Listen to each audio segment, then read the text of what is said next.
Hollywood, land of perpetual sunshine, December roses, and rising temperatures, is going to have a snow-white Christmas. Yes, it's true. But before I completely confound our Chamber of Commerce, let me explain myself.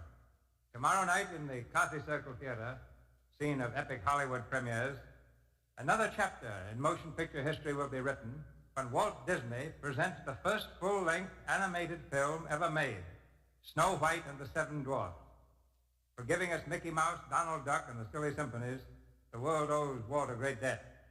He was the first to make animated cartoons in sound and then in color.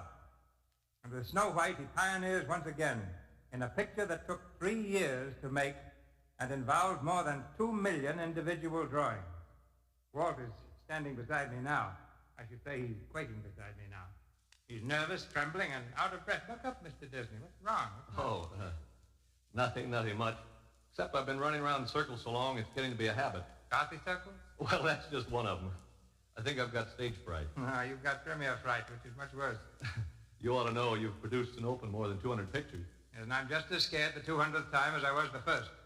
But I hear Snow White and the Seven Dwarfs is the screen's greatest innovation in years. Well, your own first full-length picture, The Squaw Man, was considered quite a departure. After all, people had only seen two-reelers up to then. So I can forgive your condition tonight, even though you look as though you've done all the work yourself. Oh, far from it.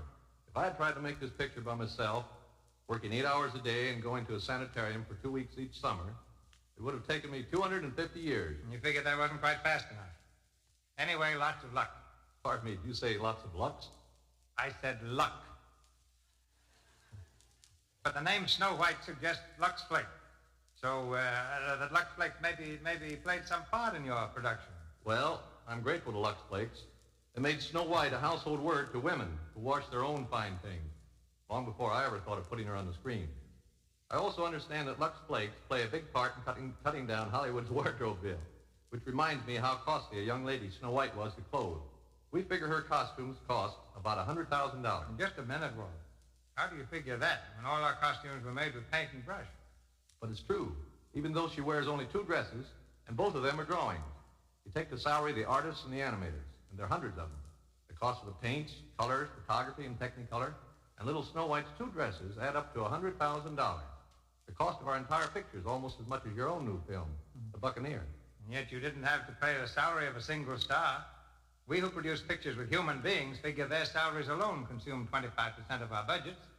So with $1.5 million invested, I can understand in more ways than one why you may be nervous. I guess it wouldn't be normal if I weren't nervous. But Snow White is a goal we've been aiming at for 10 years. There won't be any Mickey Mouse or Donald Duck to attract the people.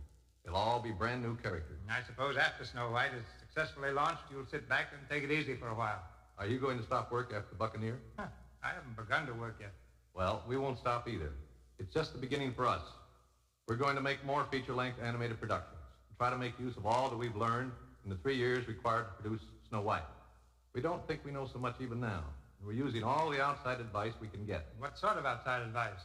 Well, there's Sidney Franklin, for example, the man who directed Good Earth. He seems to think our cartoon medium is important, and he's offered to work with us in directing Bambi, the famous story of the little deer. We've also started work on Pinocchio. Yeah, but what's going to happen to Mickey and Minnie and Donald Duck? Oh, they'll continue to be just as important as they've ever been. We wouldn't dream of anything else. But we're growing, Mr. DeMille, and experimenting. Leopold Stokowski, the famous conductor, is going to work with us on an idea of combining fine music with animated cartoons. He wants to make great symphonies popular with people all over the world. After that, gosh, look at the clock. I've got to start running again. Good night. I wish you the greatest success of your career, Walt. Good night.